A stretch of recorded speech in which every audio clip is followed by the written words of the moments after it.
मेरा भाई জিত গয়া ইউসুফের জয়ে উল্লাসিত ইরফান।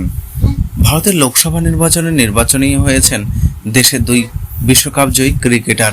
এদের একজন কীর্তি আজাদ আর একজন ইউসুফ পাঠান। তারা দুজনেই তৃণমূল কংগ্রেস থেকে অর্পিতা হয়ে বিজয়ী হয়েছেন। মঙ্গলবার বহরমপুর কংগ্রেসের অধীর চৌধুরীর মতো হেভিওয়েট প্রার্থীকে হারিয়েছেন ইউসুফ। 1 লাখের বেশি ভোটে জিতেছেন তিনি। সেই নিয়ে ক্রীড়ামহলে চলছে উল্লাস। ইউসুফের জয়ে উল্লাসিত ছোট ভাই ইরফান। তিনি ভোটের ফল ঘোষণার পরে টুইট করেছেন। সেখানে ভারতের প্রাক্তন নামী অলরাউন্ডার লিখেছেন, ভাই তোমার মহৎ উদ্দেশ্যের প্রতি শ্রদ্ধা জানাই। পোর খাওয়া রাজনীতিকে হারিয়ে আলোচনার সৃষ্টি করেছ। তোমার প্রতি মানুষ রাস্তা দেখিয়েছে। তোমার সততা ও অটল মানসিকতা পূর্ণতা পাক এবার উন্নয়নমূলক কাজে, তাতে মানুষের জীবন আরও সমৃদ্ধ হবে। মেরা ভাই জিত গয়া। আজাদ বিশ্বকাপ জিতেছেন 1983 সালে কপিল দেবের নেতৃত্বে। এছাড়া মহেন্দ্র সিং ধোনির নেতৃত্বে 2007 সালে টি-20 এবং 2011 সালে বিশ্বকাপ জয়ী দলে ছিলেন ইউসুফ পাঠান। এবার তারাও রাজনীতির ময়দানে নেমেও সাফল্য পেলেন। দুই ভাইয়ের মধ্যে দারুণ সম্পর্ক।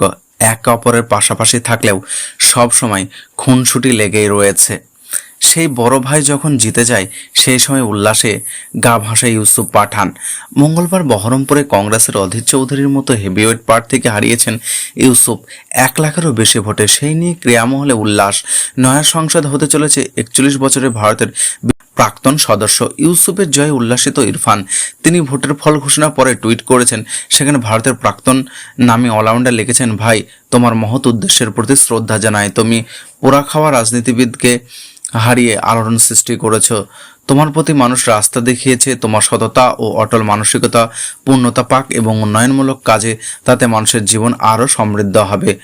মেরা ভাই জিত গয়া। ভাই ইউসুফের প্রচারের কাজেও এসেছিলেন বহরমপুরে। এই সময় ইরফান লক্ষ্য করে ইউসুফকে নিয়ে মানুষের মধ্যে একটা আবেগ করেছেন। তৃণমূলের নতুন সংসদ হিসেবে ক্রিকেট মাঠের মতোই সফল হবেন ইউসুফ, যিনি 11 সালের ধোনির নেতৃত্বে ভারতীয় বিশ্বকাপ জয়ী দলের সদস্য ছিলেন।